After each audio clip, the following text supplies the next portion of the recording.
Blood on linoleum smells exactly like loose change and panic. That was the first conscious thought Josephine had when the man with a bullet lodged in his ribs crashed through her front door.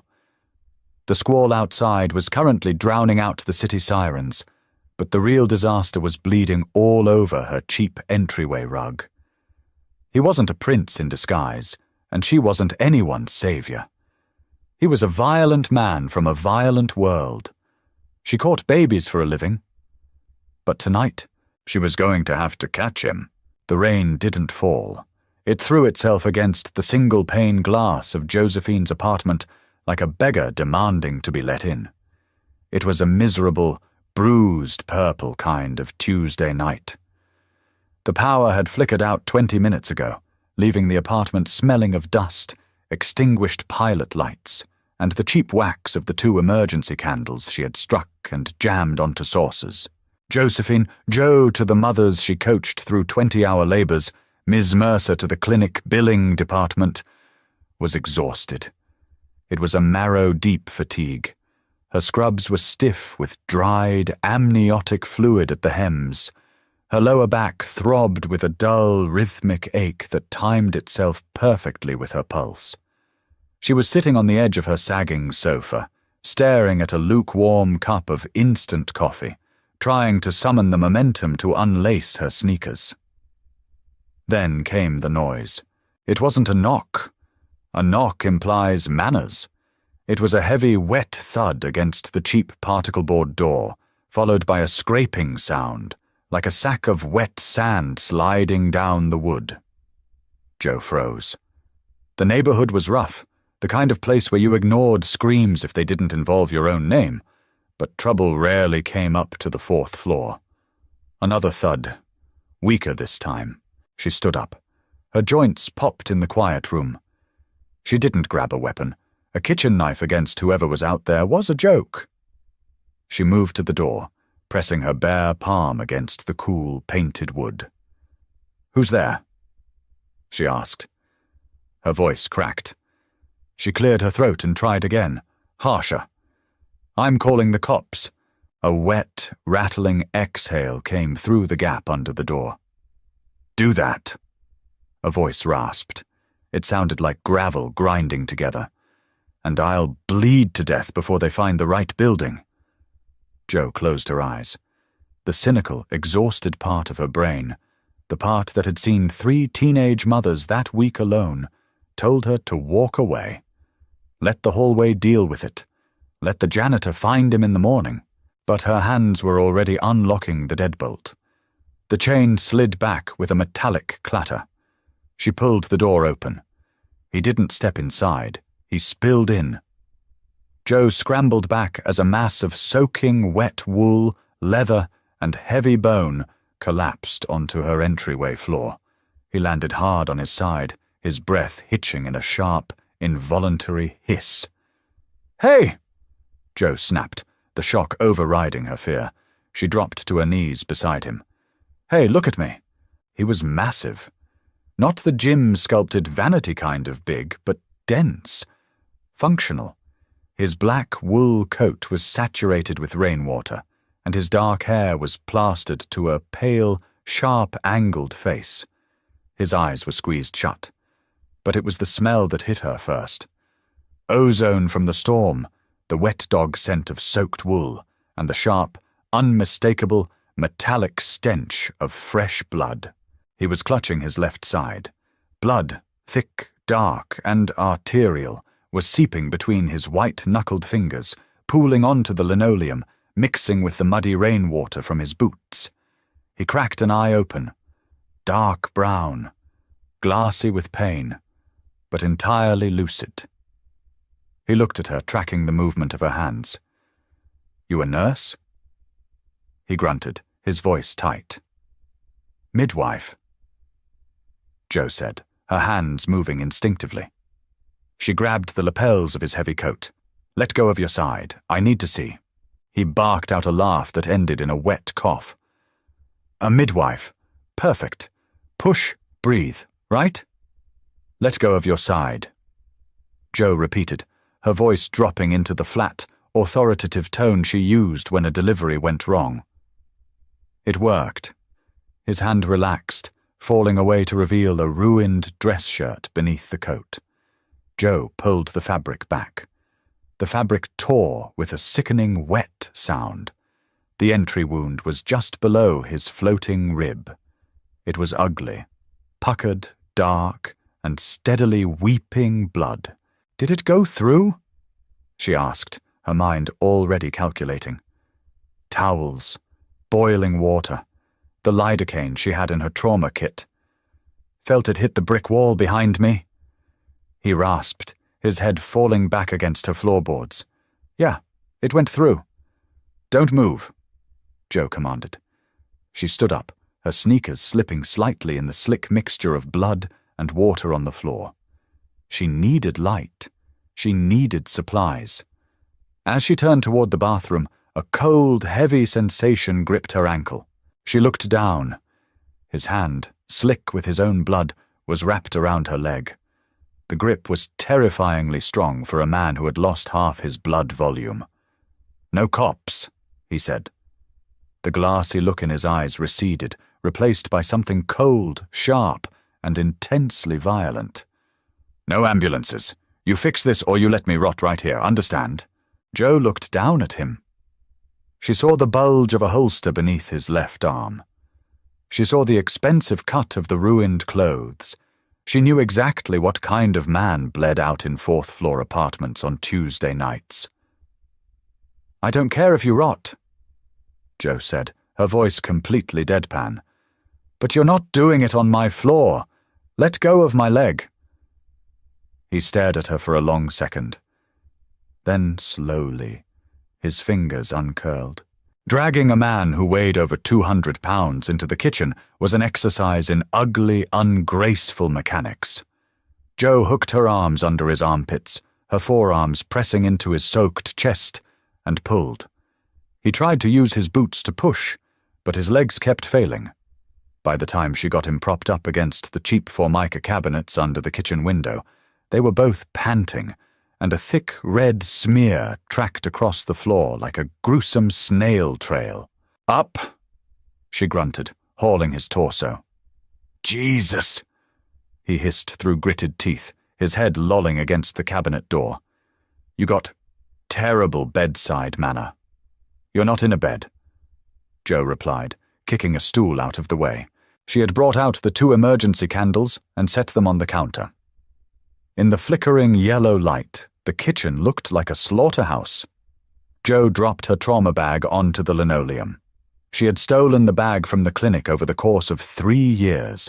Gauze, surgical scissors, betadine, a few precious vials of lidocaine, and suture kits. She had taken it for the uninsured mothers who sometimes needed off-the-books aftercare. Not for mobsters. She knelt beside him, the knees of her scrubs soaking up his blood. She took her trauma shears and cut his shirt from the hem to the collar.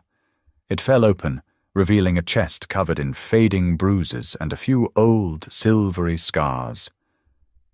"Name," Joe said, uncapping a bottle of rubbing alcohol. He didn't answer. His eyes were fixed on the bottle in her hand. "I need your name to keep you anchored," she said flatly. "If you pass out, I need to know what to yell to wake you up. Otherwise, I might just leave you here." His jaw worked. "Roman. Okay, Roman, this is going to suck." Joe didn't wait for him to brace himself. She poured the rubbing alcohol directly into the wound. Roman didn't scream. He didn't even yell. His back arched off the cabinets, his boots scraping frantically against the floor, and a low, guttural animal noise tore out of his throat. His right hand shot out, grabbing Joe's wrist with a crushing force. Her bones ground together. Pain flared up her arm. "Let go," she said quietly, looking directly into his eyes. He was breathing heavily, his chest heaving, sweat beading on his forehead and mixing with the rain. He stared at her, his pupils blown wide. He was looking at her, but he was seeing whatever alley or warehouse he had just crawled out of. "Roman," Joe said, her voice dropping an octave, slipping into the cadence she used to calm feral panic. "Look at the candles. Look at my face. You are in a kitchen. You are safe. Let go of my wrist so I can fix this." He blinked. The fog in his eyes parted. He looked at his hand wrapped around her arm, realizing what he was doing. He let go instantly, his hand dropping to the floor. "Sorry," he muttered, his voice barely audible. Jo ignored the apology. She didn't want him humanized. She wanted him patched and gone. She took a gauze pad, soaked it in betadine, and began cleaning the edges of the entry wound. "Bullet went clean through," Jo said, leaning over him to check his back. "Exit wound is messy, torn muscle. It missed the lung, or you'd be blowing pink bubbles. You got lucky." "Feels lucky," he groaned, his head tilting back. Jo prepped the syringe. "Lidocaine. It'll numb the surface, but you're still going to feel the pressure when I stitch." She injected the local anesthetic in a circle around the jagged edges of the tear. Roman watched her hands. He noticed the dried blood on her scrub pants, the bags under her eyes, the complete lack of trembling in her fingers. She worked with the detached efficiency of a mechanic changing a tire. "You do this often?" he asked, his voice tightening as the needle pierced his skin. "Stitch up gunshot wounds? No," Jo said, threading a curved needle with black nylon suture. "Stitch up perineums that have been torn to shreds? Every week. Tissue is tissue." A weak smirk ghosted across his lips. "Comparing me to a—" "Don't laugh," Jo warned, pressing a sterile pad against his side. "You'll pull the muscle. Take a deep breath." He inhaled. She drove the needle through the thick skin of his side. For the next 20 minutes, the only sounds in the apartment were the rain hammering the glass, Roman's ragged, hissing breaths, and the wet snick of the suture thread pulling tight. Jo was entirely in her element. The exhaustion that had weighed her down earlier was gone, burned away by adrenaline and professional focus. She was so close to him she could smell the expensive, spicy cologne lingering beneath the blood and sweat. She could feel the heat radiating off his skin. He was violently shivering now. Shock setting in. "Almost done," she murmured, tying off a knot with swift, precise movements of her fingers. Snip. "That's the front. Lean forward." Roman obeyed, his forehead resting against her shoulder as she reached around to stitch the exit wound on his back. His hair brushed against her neck. He was heavy, his body heat seeping through her thin scrubs. For a second, just a fraction of a second, Jo felt a bizarre, totally inappropriate surge of awareness. He wasn't just a patient. He was a man. A very dangerous, very alive man, currently leaning his entire weight onto her. She clamped down on the thought, punishing herself by tying the next knot a little too tight. Roman flinched. "Easy. Don't get shot," Jo replied. She finished the back, taped thick gauze pads over both sides, and wrapped his torso tight with an ace bandage, pulling it taut to maintain pressure. "There," Jo said, sitting back on her heels. She wiped the sweat off her own forehead with the back of her wrist. "You're closed up. If it gets infected, you're dead.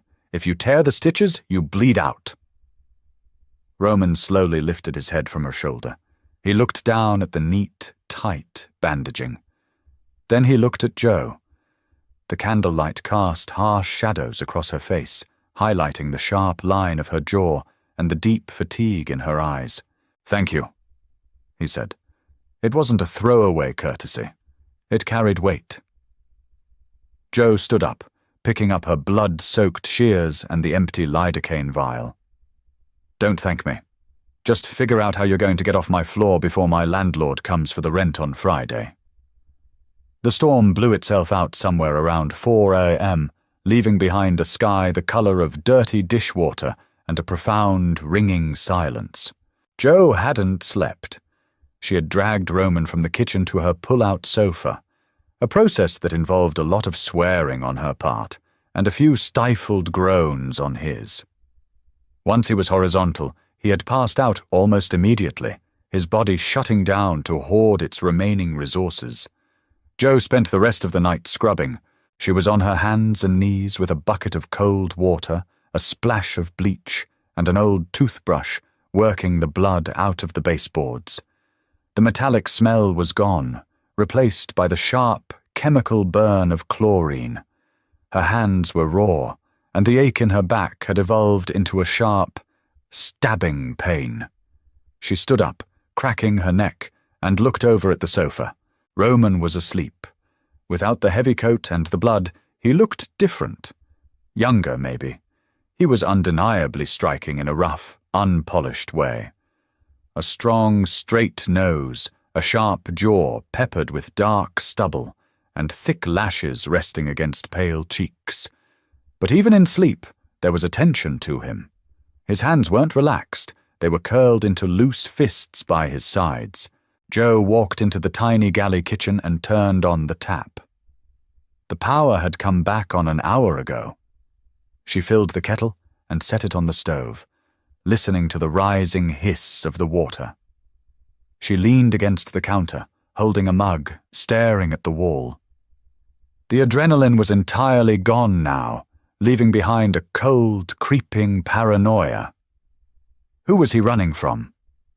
Who had shot him? Were they looking for him? A shift in the fabric of the sofa made her turn around. Roman was awake. His dark eyes were open, fixed entirely on her. He didn't look disoriented. There was no groggy blinking or confused looking around. He simply woke up, immediately assessed his surroundings, and locked onto the only other person in the room.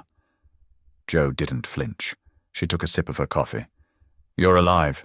Roman slowly pushed himself up on one elbow, wincing as the pulled muscles in his side protested. He swung his legs over the edge of the sofa, keeping his movements slow and deliberate. He looked down at his bare chest, at the crisp white bandages wrapping his ribs. "Looks like it," he said, his voice a dry rasp. He cleared his throat. "Water."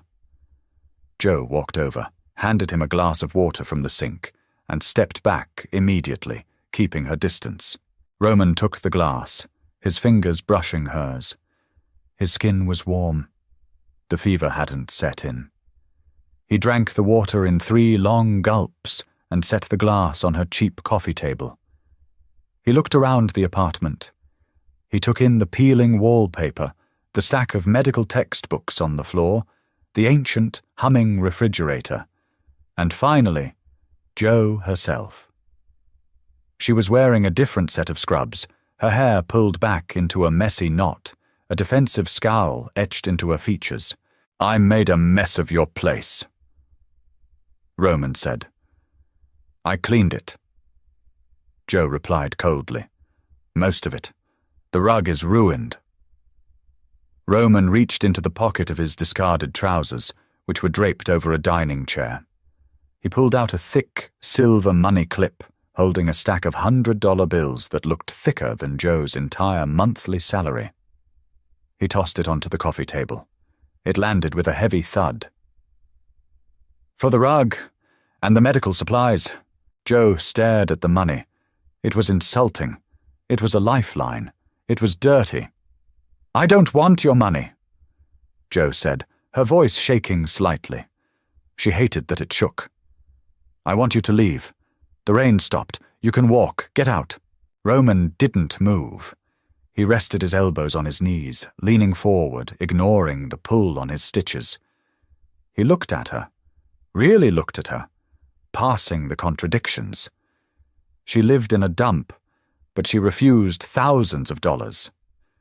She was terrified of him, but she had stitched him up with the steady hands of a surgeon. "Do you know who I am?" Roman asked softly. The question wasn't arrogant, it was genuine. "I know you carry a gun, you pay in cash, and you bleed just like everybody else," Jo said, crossing her arms over her chest. "That's all I need to know. The door is right there." Roman stared at her for a long moment. A heavy, suffocating tension filled the small room.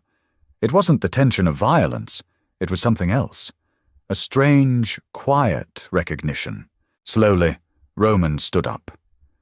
He swayed slightly, bracing a hand against the wall. He picked up his ruined shirt and his heavy coat. He didn't pick up the money. He walked toward the door, his boots heavy on the clean floorboards. He paused with his hand on the doorknob. He didn't look back at her. "The money stays, Josephine," he said quietly. Jo froze. "I never told you my name." Roman turned his head, just enough for her to see the hard line of his profile. "I saw your mail on the table. You saved my life, Josephine. I don't leave debts unpaid." He opened the door and stepped out into the damp, echoing hallway. The door clicked shut behind him, leaving Jo alone in the quiet apartment, staring at the stack of blood money on her table, realizing with a cold certainty that this wasn't over. The clinic smelled of industrial floor wax, fear, and the stale powdered milk they kept in the break room. For 3 days following the storm, Josephine buried herself in that smell. It was her armor. She delivered a breech baby on Thursday to a terrified 19-year-old girl who screamed until her capillaries burst around her eyes. She spent Friday arguing with apathetic insurance adjusters over the phone, her voice grinding into a dull, mechanical monotone. She worked until her feet swelled against the canvas of her sneakers, and her brain felt like it was packed with wet cotton. She did it deliberately. Exhaustion was the only thing that kept the memory of the bleeding man in the black coat from crawling behind her eyes every time she blinked. But the money was still there. It sat exactly where Roman had dropped it, resting on a cheap, scarred coffee table. A thick, insulting brick of $100 bills bound by a silver clip. It felt radioactive. Jo hadn't touched it. She drank her morning coffee staring at it. She ate her instant noodles glaring at it. It was a physical manifestation of a world she had spent her entire adult life avoiding. A world of violence, quick fixes, and consequences that came knocking in the middle of the night. On Saturday evening, the illusion of her normal life completely fractured. Jo trudged up the 4 flights of stairs to her apartment, keys dangling from her exhausted fingers. She paused on the 3rd-floor landing to catch her breath, leaning against the peeling, sea-foam green paint of the wall. The hallway usually smelled of boiled cabbage and damp dog. Today, it smelled faintly of bleach and pine. She reached her door and froze. The cheap, fraying welcome mat was gone. In its place was a thick, dark grey runner. But that wasn't what made the hairs on the back of her neck stand up. The door to her apartment was closed, the deadbolt locked, but a small white envelope was wedged into the door jamb. Jo snatched it, her heart hammering a sudden, frantic rhythm against her ribs. She unlocked the door, stepped inside, and threw the deadbolt behind her with a sharp, metallic clack. She stood in her cramped entryway, the silence of the apartment pressing in on her. The money was still on the table. She tore the envelope open. There was no letterhead, no signature, just 2 lines of text written in a sharp, slanted scrawl with black ink. Your landlord has been compensated for the remainder of your lease. The locks on your windows have been replaced. Jo dropped the paper like it was on fire. She spun around, looking at the window above her fire escape. The rusty, broken latch she had ignored for 2 years was gone. In its place was a heavy, brushed steel locking mechanism. It was newly installed, the screws gleaming in the dim apartment light. A cold, suffocating wave of violation washed over her. He had been inside, or his people had been inside. They had moved through her space, touched her things, assessed her vulnerabilities, and quietly patched them up. It wasn't an act of kindness. It was an assertion of control. It was a predator circling its prey and deciding to build a fence to keep other predators out. Joe's hands began to shake, not with fear, but with a sudden blinding rage. She survived in this city by being invisible. She kept her head down, she paid her rent late, but paid it, and she owed nothing to anyone. Roman had stripped that away in a single afternoon. She grabbed her coat. She didn't know where she was going, but she couldn't stay in the apartment. It didn't belong to her anymore. She marched down the stairs, her boots hammering against the concrete. She pushed through the heavy front doors of her building and stepped out into the humid, exhaust-choked evening air. The streetlights were flickering on, casting long, distorted shadows across the cracked pavement. "Going somewhere, Josephine?" The voice came from the mouth of the alley adjacent to her building. It was that same gravel and ash rasp, smooth but carrying an undeniable weight. Joe stopped dead. She turned her head.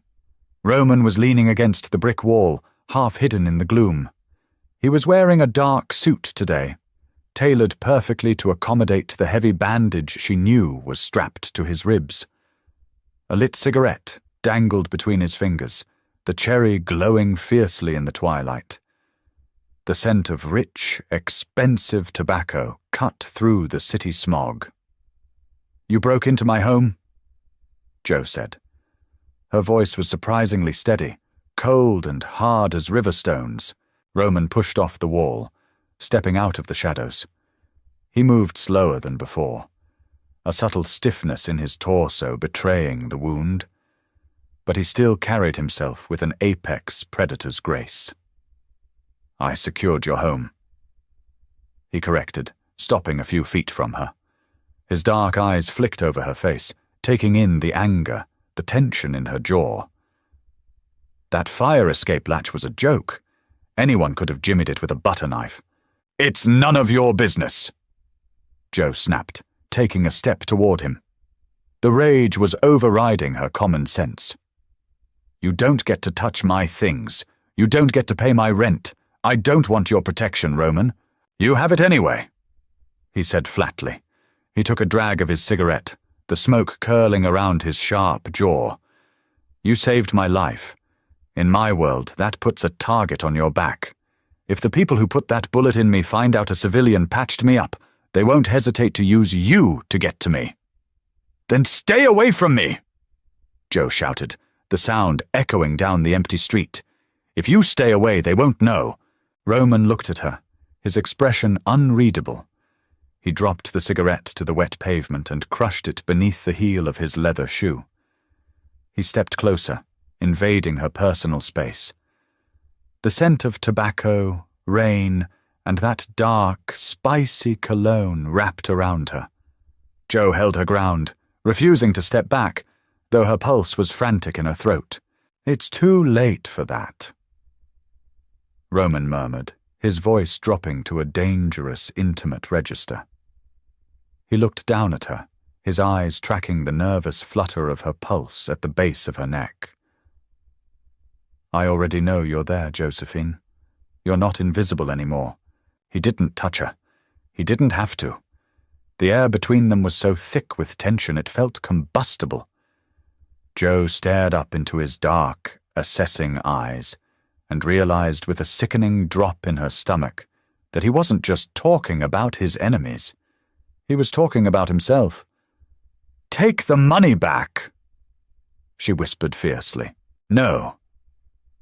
Roman turned away, adjusting the lapels of his suit jacket. A sleek, black town car pulled out from a side street, its headlights cutting through the gloom, and idled smoothly at the curb beside them. The rear door popped open. Roman paused, looking over his shoulder. "Lock your new windows, Josephine. The city is getting worse." He folded himself into the back seat.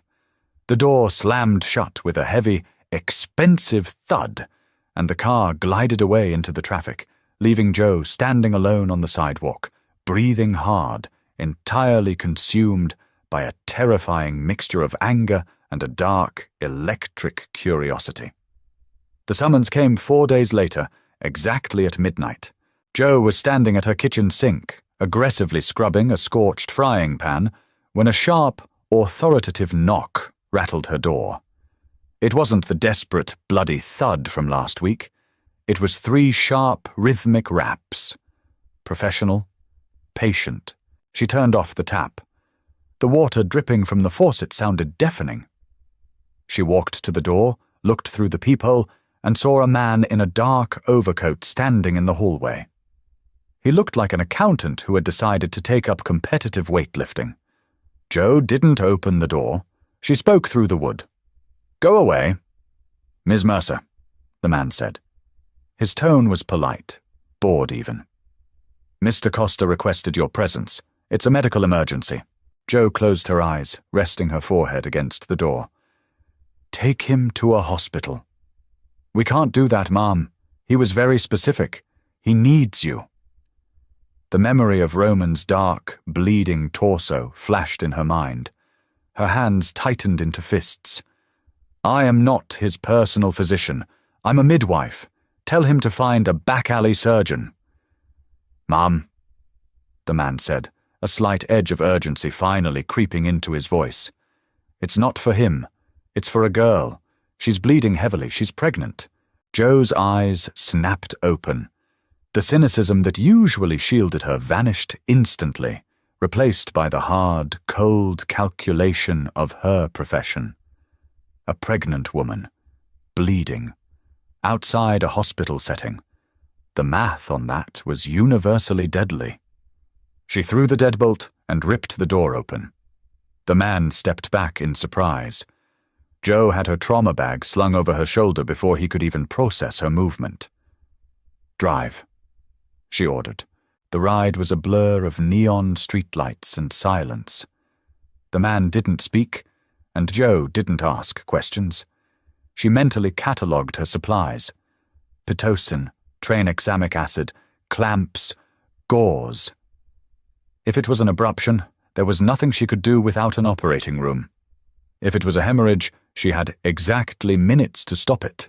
The car pulled up to the back of a dormant brick warehouse near the docks. The air smelled of salt, rotting kelp, and industrial rust. 2 large men flanked a heavy steel door. They parted instantly as Jo and her escort approached. Inside, the warehouse was a cavernous void of shadows and dust, save for a makeshift office constructed of frosted glass partitions in the center. The glow of overhead fluorescent lights spilled from the enclosure. Jo pushed through the glass door, ignoring the men standing around the perimeter. The room smelled overwhelmingly of iron, sweat, and cheap whiskey. Roman was standing by a metal desk, his coat off, his shirt sleeves rolled up to his elbows. He looked haggard, a dark bruise forming along his jawline, but his eyes were sharp. On a leather sofa against the wall lay a girl. She couldn't have been older than 20. Her blonde hair was matted with sweat, her face the color of chalk. A dark, widening stain soaked the crotch of her sweatpants, dripping rhythmically onto the concrete floor. "Out!" Jo barked, dropping her bag onto a rolling chair. Roman turned, his relief almost palpable for a fraction of a second before the hard mask slammed back into place. "Josephine! I said get out!" Jo snapped, not looking at him. She dropped to her knees beside the sofa, ripping open the sterile packaging of a pair of latex gloves. "All of you, outside the glass, now." The men in the room looked at Roman, waiting for an order. Roman stared at the back of Jo's head. Her hands were already moving with frantic, practiced efficiency, checking the girl's pulse, assessing the blood loss. "Do what she says," Roman commanded quietly. The men filed out. Roman lingered for a second longer, watching the rigid line of Jo's spine. Then he stepped out, pulling the glass door shut behind him. Jo tuned out the heavy, watchful silhouettes pressing against the frosted glass. She focused entirely on the girl. "Hey," Jo said softly, her voice shifting into the warm, anchoring tone she reserved strictly for her patients. "What's your name, honey?" "It's Sylvia," the girl stuttered, her teeth chattering violently. Shock. "Okay, Sylvia, I'm Joe. I'm going to take care of you. How far along are you?" 12 weeks, she sobbed, clutching her stomach. "Am I losing it? Please, I can't lose it." Joe's heart sank, a heavy stone dropping into her stomach. 12 weeks. The volume of blood on the floor told the rest of the story. It wasn't a threat. It was an inevitability. "Sylvia, I need to check you," Joe said, her hands moving gently to strip away the soaked clothing. "Squeeze my hand if it hurts. My hand if..." It was a miscarriage. A brutal, incomplete one. The tissue hadn't fully cleared, and the cervix was caught open, causing a massive hemorrhage. The girl's blood pressure was dropping rapidly. Joe's hands worked blindly, entirely on muscle memory and instinct. She administered an injection of medication directly into the girl's thigh to force the uterus to contract, trying to clamp down the bleeding vessels. "Breathe with me, Sylvia. In through your nose, out through your mouth." The next 30 minutes were a bloody, horrific battle in the center of a mobster's warehouse. Joe fought the hemorrhage with every trick she knew, manually clearing the tissue, packing gauze, massaging the abdomen until her own forearms ached and burned. Sylvia cried until she had no voice left, her fingers digging crescent moons into the back of Joe's hand. Joe absorbed the pain, speaking in a low, continuous murmur, anchoring the girl to the living world while her body tried to tear itself apart. Finally, the bleeding slowed. The uterine muscle clamped down into a firm, rigid ball under Joe's palm. The crisis broke. Joe sat back on her heels, her chest heaving. Her scrubs were ruined. Her hands beneath the torn latex gloves were slick with blood. The metallic smell in the small office was suffocating. Sylvia was asleep, her breathing shallow but steady, a thick wool blanket tucked up to her chin. Joe stood up slowly, her knees popping. She stripped off the gloves, throwing them into a bloody pile on the floor. She walked to the small sink in the corner of the office, turned on the cold water, and aggressively scrubbed her hands with industrial soap. The glass door opened behind her. Roman stepped in. He looked at the blood on the floor, at the sleeping girl, and finally at Joe. She was leaning over the sink, gripping the porcelain edges so hard her knuckles were white, trying to control the fine tremor shaking her shoulders. "Is she?" Roman started, his voice unusually hesitant. "She's alive," Joe said, turning off the tap. She didn't turn around. She lost the pregnancy. She lost a lot of blood. If I had been 10 minutes later, you would be rolling her up in a rug. Roman fell silent. The heavy, oppressive quiet of the warehouse rushed back in. Joe finally turned to face him. Her face was pale, her eyes dark and hollowed out. The clinical detachment was gone, leaving behind a raw, scraping anger. "Who is she to you?" Joe demanded, pointing a shaking finger at the sofa. "A runner? A girlfriend? Collateral damage?" Roman's jaw tightened. "She's my sister." Joe froze. The anger in her chest hit a brick wall. She looked from Roman's hard, unforgiving face to the soft, pale features of the sleeping girl.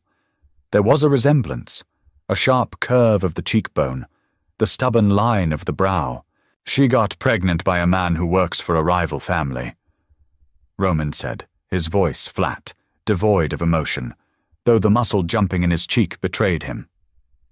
"They found out tonight. They beat him to death in an alley. They dragged her out of her apartment to make her watch. That's what triggered the bleeding." Joe stared at him, horror slowly replacing the adrenaline in her veins. She realized then that the dark bruising on his jaw wasn't from a random fight. He had gone in to get her back. "You couldn't take her to a hospital," Joe whispered, the pieces falling into place. "Because they would be watching the ERs. If they find her, they'll finish the job," Roman said. He stepped closer, the harsh overhead light catching the exhaustion in his dark eyes. He looked down at Jo, looking past the blood on her clothes, past the defensive anger. "I didn't bring you here to play games, Josephine. I brought you here because you're the only person I trust to keep her alive." The words hung in the air, heavy and irretractable. Trust. It was a dangerous word coming from a man like him. Jo looked down at her hands. They were clean, but they still felt stained. She was in too deep now. She had crossed the invisible line that separated her quiet, grey world from his violent, neon one. And God help her, as she looked up into Roman's intense, searching eyes, she realized a terrifying truth. She didn't want to step back. The warehouse was a tomb, and tombs were no place for the living. Jo made that clear before the blood on the concrete floor had even begun to dry. Sylvia needed a sterile environment, intravenous fluids, and a bed that did not smell overwhelmingly of diesel fuel, damp rot, and iron. Roman didn't argue. He made a single phone call, his voice a low, vibrating murmur against the frosted glass partition. 10 minutes later, they were moving. The safe house was a high-rise condominium located on the extreme edge of the city's financial district. It smelled like fresh paint, ozone from the heavy-duty central air conditioning, and absolute nothingness. There were no personal touches, no framed photographs, no books on the shelves, just expensive, heavy, dark leather furniture sitting on top of cold, polished concrete floors. It was a space designed purely for hiding, stripped of any humanity. Jo spent the first 3 hours turning the cavernous guest bedroom into a makeshift medical ward. She stripped the stiff, high thread count sheets from the mattress, replacing them with a waterproof surgical barrier she had aggressively demanded Roman's men procure from an all-night pharmacy across town. She administered oral antibiotics to Sylvia, checking the girl's temperature every 30 minutes, listening intently to the heavy, dragging, exhausted sound of her breathing in the quiet room. By 4 in the morning, the violent crisis had fully settled into a dull, manageable ache. Sylvia was asleep, her pale face illuminated entirely by the harsh amber glow of the streetlights filtering through the blinds. Jo walked out of the bedroom, leaving the heavy oak door cracked open just enough to hear any sudden movements. The condominium was dark, save for the cool, icy blue glow of the city skyline bleeding through the massive floor-to-ceiling windows in the living room. Roman was sitting at the massive granite kitchen island. He had finally taken off his suit jacket and the leather shoulder holster. The holster sat heavily on the counter, an ugly piece of black steel and worn leather resting next to a crystal glass filled with a dark amber liquid. He was staring blindly at the glass, his large hands clasped tightly together, his knuckles completely white. Jo walked to the stainless steel sink and began washing her hands. She turned the water on scalding hot. She let the water burn her skin, welcoming the sharp, immediate, grounding physical sensation. She scrubbed the industrial soap under her fingernails, washing away the phantom sensation of blood. "She is stable," Jo said, her voice echoing slightly in the vast, empty room. She did not turn around to look at him. "Her fever hasn't spiked. The bleeding is minimal now. She is going to hurt intensely for a few days, mostly heavy cramping and muscle fatigue. The emotional part, that is going to take much longer to heal. Thank you." His voice was entirely hollowed out, scraped entirely clean of its usual dangerous, commanding edge. Jo turned off the tap. The sudden silence was deafening. She dried her hands slowly on a thick cotton towel and finally turned to look at him. Without the heavy armor of his tailored suit and the immediate, sharp adrenaline of the medical crisis, Roman looked exactly like a man who was quietly, desperately drowning. The dark bruise on his jaw had bloomed into an ugly, mottled purple and black shadow. He was rubbing his thumb relentlessly over the rim of the crystal glass, the repetitive motion betraying a deep, restless, gnawing anxiety. She walked over to the island and pulled out a tall metal stool across from him. The silence between them wasn't hostile anymore. It was incredibly heavy, saturated completely with the intimate, gruesome reality they had just survived together. "Why didn't you take her completely out of the city?" Jo asked, her voice dropping into a low register. "If the people who did this to her are actively looking for her, they aren't looking for her." Roman interrupted, looking up. His dark eyes caught the blue light of the window, making them look bottomless. "They are looking exclusively for me. She was nothing but bait. They deliberately left her alive in that apartment because they knew without a doubt she would call me, and they knew I would come. But you got her out." Jo pointed out gently. "I lost 3 men getting her out." Roman lifted the glass and took a slow, deliberate sip of his drink. The sharp scent of cheap whiskey and his expensive, spicy cologne drifted across the cold granite counter. 3 men with wives, with children, gone. They died because I didn't see the threat coming. Because I arrogantly let my younger sister date a boy I knew absolutely nothing about. Jo watched him. The deeply cynical part of her brain, the part that kept her alive in the slums and taught her never to trust men with guns, screamed at her to judge him, to see the violent monster he truly was.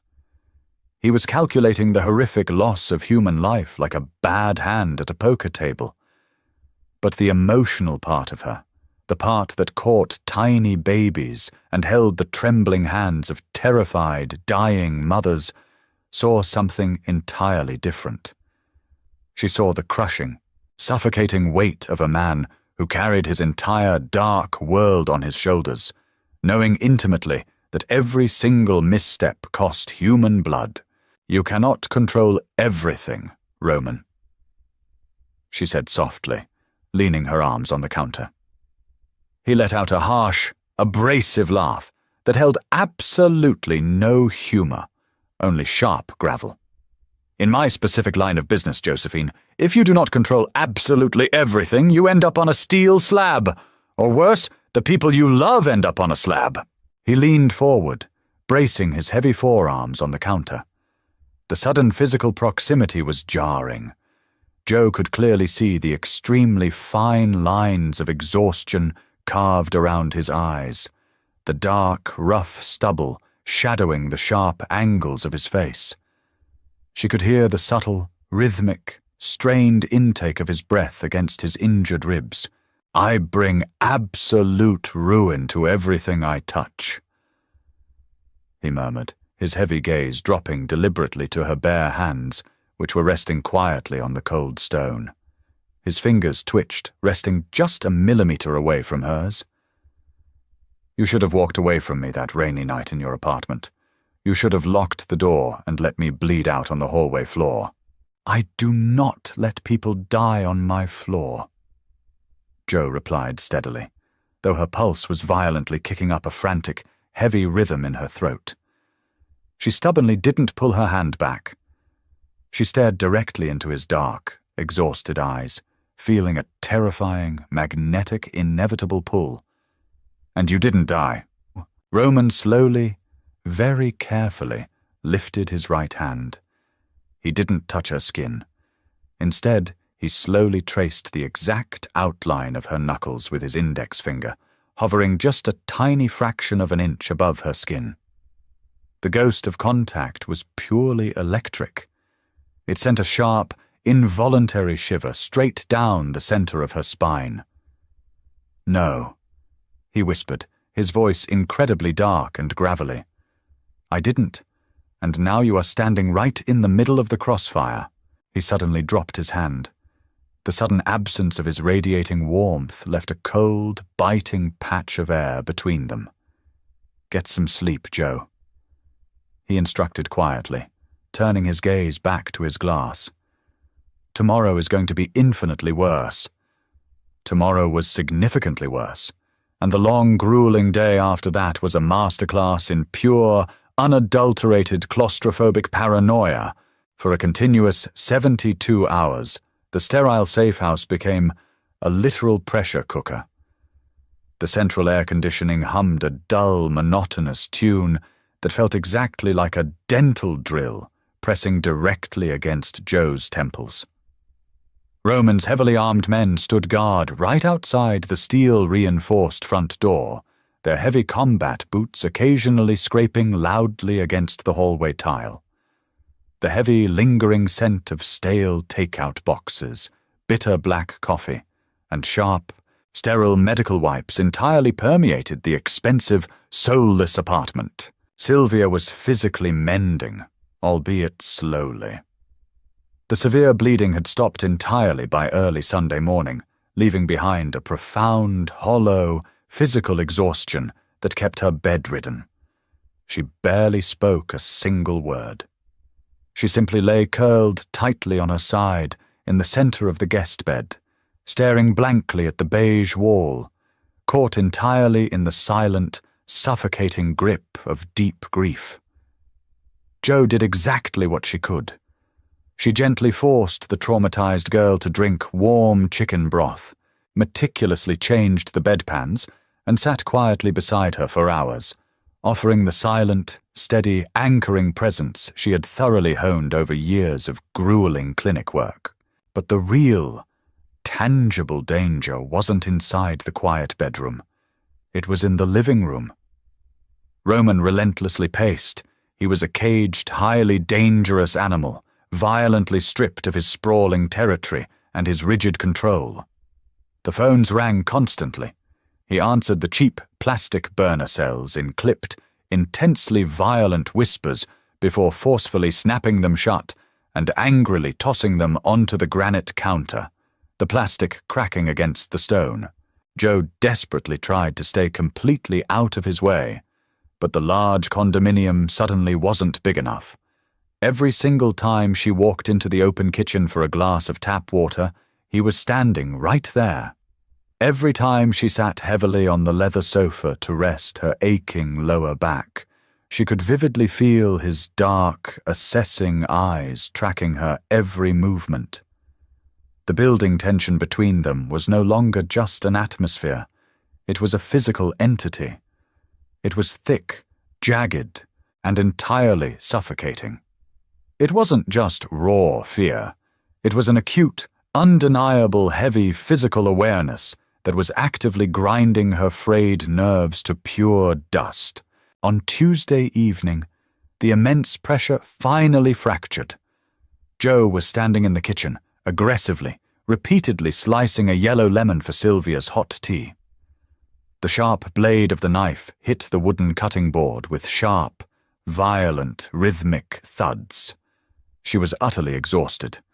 Her neck intensely ached, her blue scrubs were stiff with dried sweat, and she desperately wanted a hot shower that didn't involve keeping one ear constantly open for the sharp, terrifying crack of a gunshot. "Stop pacing!" Joe loudly snapped, the harsh words flying out of her mouth before her exhausted brain could filter them.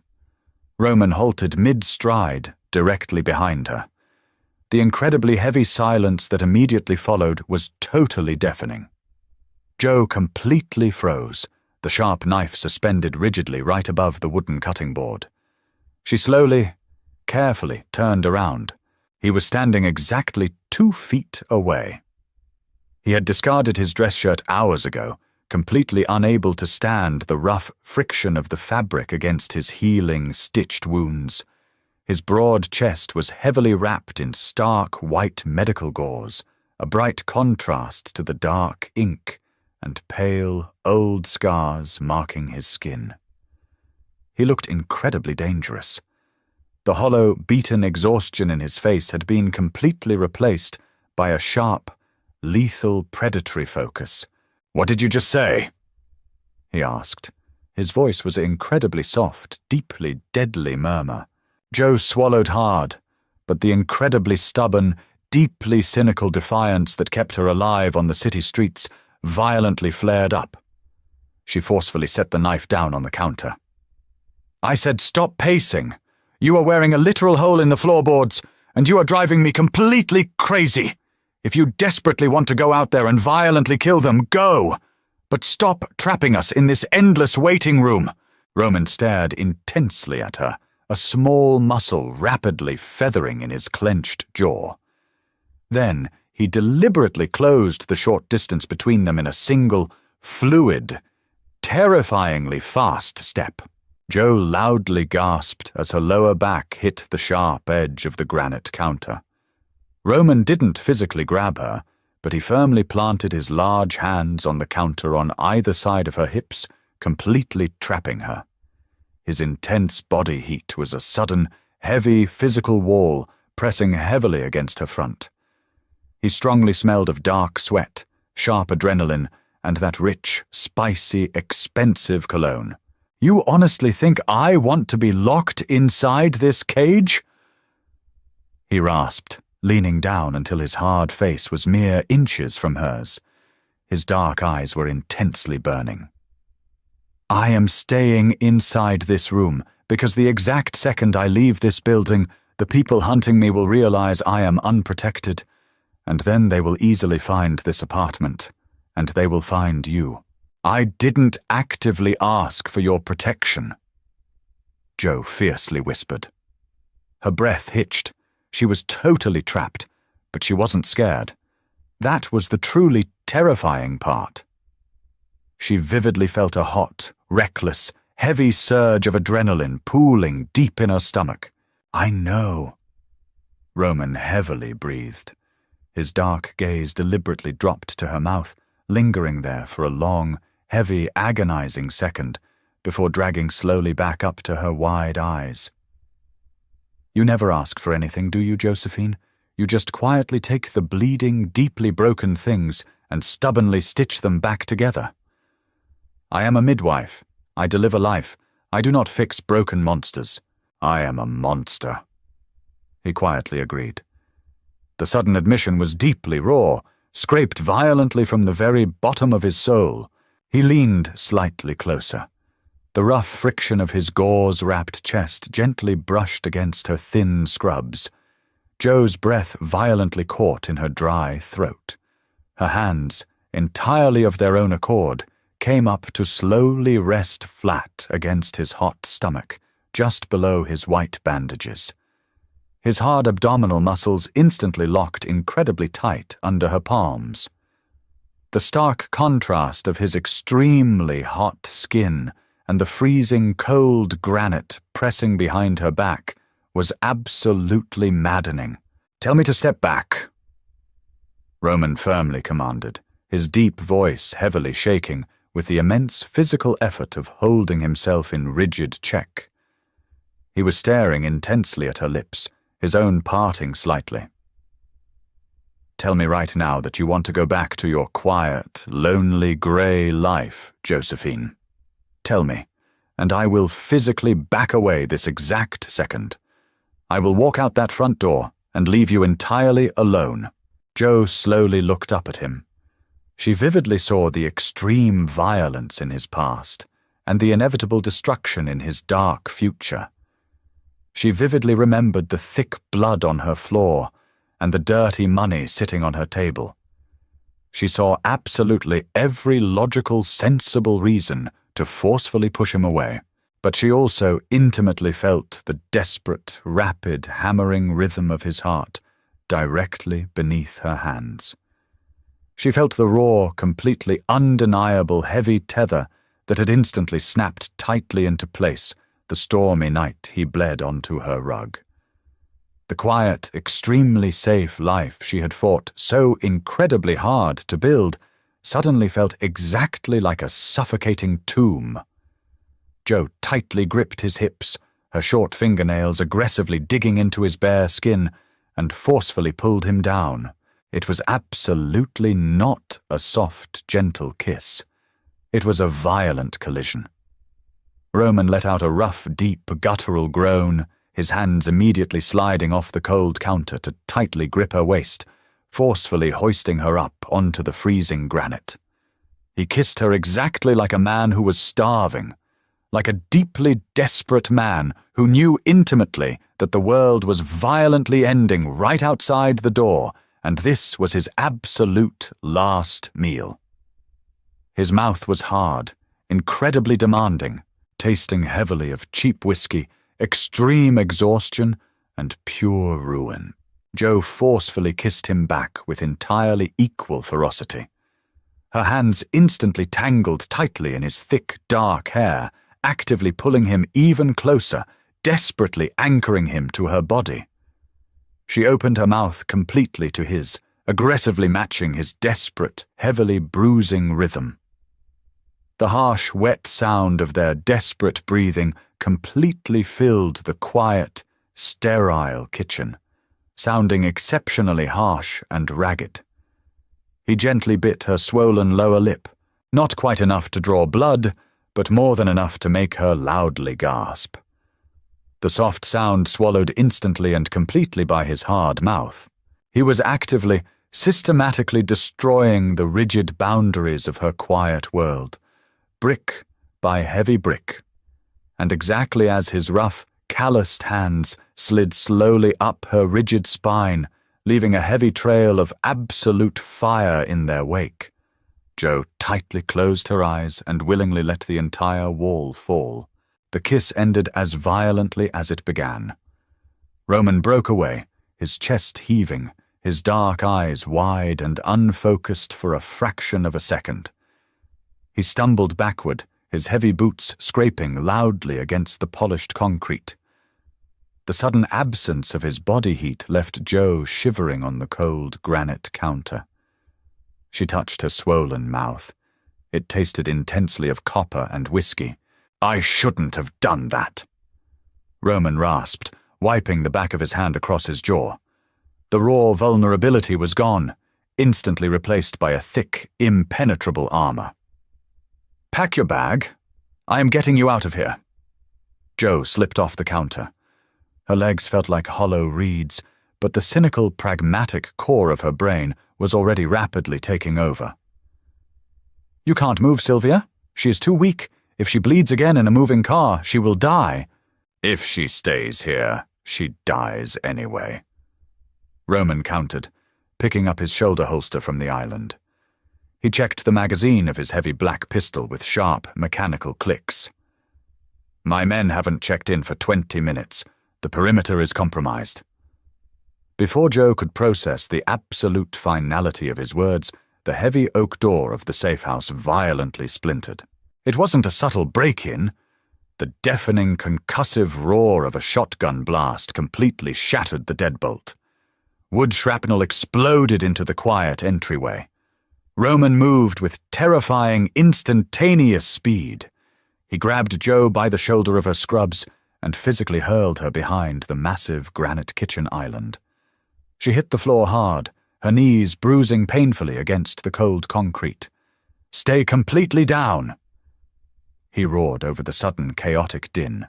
3 men in dark tactical gear poured through the ruined doorway. The sterile apartment instantly filled with the sharp, acrid stench of burning gunpowder and the terrifying, rapid staccato of automatic gunfire. The floor-to-ceiling windows behind the living room sofa completely shattered, raining thousands of tiny, diamond-like shards of safety glass onto the leather furniture. Joe curled into a tight, trembling ball beneath the overhang of the granite counter. The noise was absolutely physical. It pounded against her eardrums, rattling her teeth. She covered her head with her hands, squeezing her eyes shut. She vividly smelled the dust from the pulverized drywall, mixing heavily with the dark, copper scent of fresh blood. Roman was returning fire. He stood exposed at the edge of the kitchen, his heavy pistol barking loudly. He dropped the first man with 2 clinical, precise shots to the chest. The second man fired wildly, shredding the wooden cabinets directly above Joe's head. Cheap porcelain plates exploded, showering her back with sharp, biting ceramic dust. "Sylvia!" Jo screamed, her voice completely swallowed by the deafening gunfire. She opened her eyes. Roman was bleeding. A stray bullet had grazed his left bicep, tearing through the muscle. He didn't even flinch. He kept firing, methodically forcing the remaining attackers back toward the ruined doorway. Jo didn't wait for permission. She crawled on her hands and knees, dragging her belly across the glass-strewn floor, moving frantically toward the guest bedroom. A bullet buried itself violently into the drywall, just inches from her face, dusting her eyelashes with white chalk. She kept violently crawling. She kicked the bedroom door open. Sylvia was sitting up in bed, her face completely chalk white, her hands clamped tightly over her ears, screaming a continuous, soundless scream of pure, unadulterated terror. "Get up," Jo commanded, her voice harsh and utterly devoid of comfort. There was no time for bedside manner. "Put your shoes on right now. We are leaving." Sylvia rigidly shook her head, paralyzed by fear. Jo grabbed the girl's thin arm and brutally yanked her off the mattress. Sylvia collapsed onto the floor, loudly sobbing. "I cannot walk!" The girl choked out, clutching her stomach. "You will walk, or you will die here," Jo coldly stated. She hauled Sylvia up by the waist, wrapping the girl's arm heavily over her own shoulder. She absorbed half of Sylvia's body weight, her own exhausted muscles screaming in immediate protest. They staggered out of the bedroom just as the heavy gunfire abruptly ceased. The sudden, ringing silence was somehow worse than the deafening noise. It felt thick and heavily expectant. Roman was standing alone in the ruined living room. 3 bodies lay completely motionless in the entryway. The pristine apartment looked like a chaotic war zone. He ejected the empty magazine from his pistol, the hot metal clattering loudly onto the concrete, and seamlessly shoved a fresh one into the grip. He looked at Jo, his chest violently heaving. His dark eyes darted to the heavy blood steadily dripping down his left arm, and then directly to the terrified girl leaning heavily against Jo's side. "The service elevator," Roman ordered, gesturing sharply toward the back of the kitchen. "Go." The descent in the metal service elevator felt like a slow, agonizing drop straight into purgatory. The fluorescent overhead light flickered erratically, casting long, sickly yellow shadows across the cramped metal box. The smell of garbage and industrial grease was deeply nauseating. Sylvia leaned heavily against the metal wall, her eyes tightly closed, completely surrendered to the physical pain radiating through her cramped abdomen. Jo stood rigidly beside her, staring blankly at the metal doors. Her hands were violently shaking. The sudden drop in pure adrenaline left her entirely hollowed out, incredibly cold, and deeply nauseous. Roman stood right in front of them, his broad back deliberately blocking their view of the doors. He was a silent, heavily armed wall. The blood from his freshly torn bicep steadily dripped onto the metal floor, matching the exact rhythm of Jo's racing pulse. "We need a new car," Roman murmured, his deep voice heavily strained. "They will be actively watching the garage. There is a clinic van parked in the alley behind my old apartment building," Jo heard herself say. The flat, dead tone of her own voice completely startled her. "I have the keys in my pocket. It is completely unmarked. It smells terribly of bleach and vomit, but it runs." Roman slowly turned his head to look at her. His dark, exhausted eyes searched her pale face. He was deeply looking for the overwhelming panic, the righteous anger, the sudden desperate demand to be let go. He found absolutely nothing but cold, pragmatic resolve. "If you drive that van for me tonight, Josephine, there is no going back," he warned softly. "You become an active accessory. You cross the line entirely. They will unequivocally hunt you just as hard as they hunt me." The elevator abruptly lurched, coming to a harsh, grinding halt at the sub-basement level. The heavy metal doors slowly began to slide open, revealing the dark, cavernous gloom of the concrete parking garage. Jo looked directly at the blood-staining Roman's arm, and then down at her own ruined scrubs, heavily dusted with pulverized drywall and speckled with another man's blood.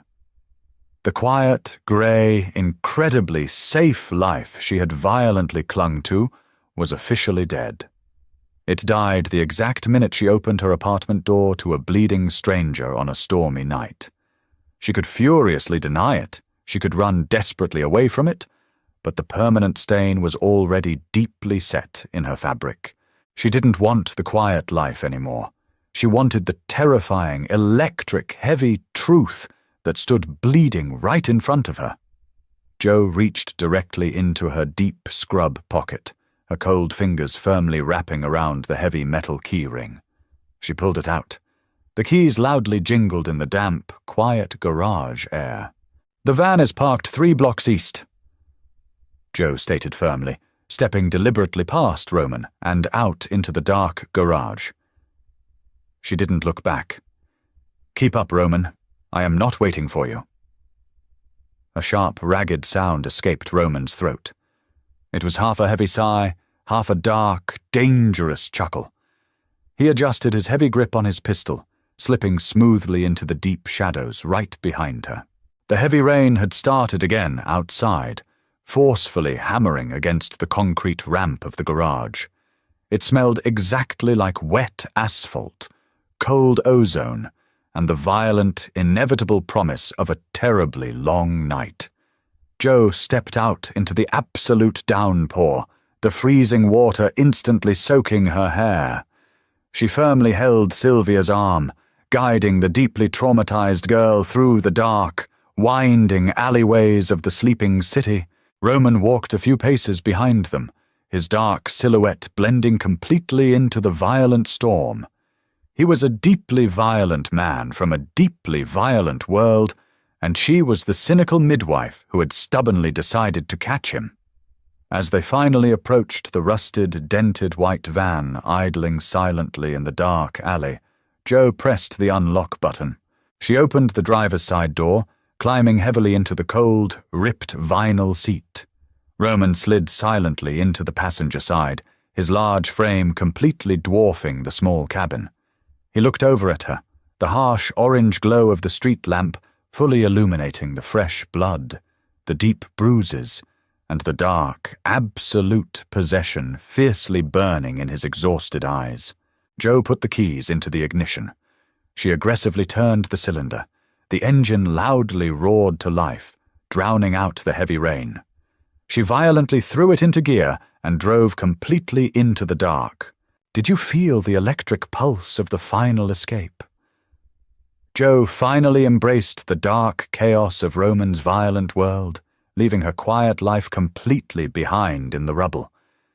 If you loved this deeply gritty, intensely emotional Mafia romance and want to uncover what happens next as Jo fully enters the criminal underworld, hit that like button right now.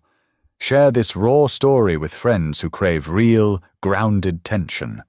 Make sure you subscribe to the channel so you never miss an update. Drop a comment below. Did Jo make the right choice? Or is she doomed?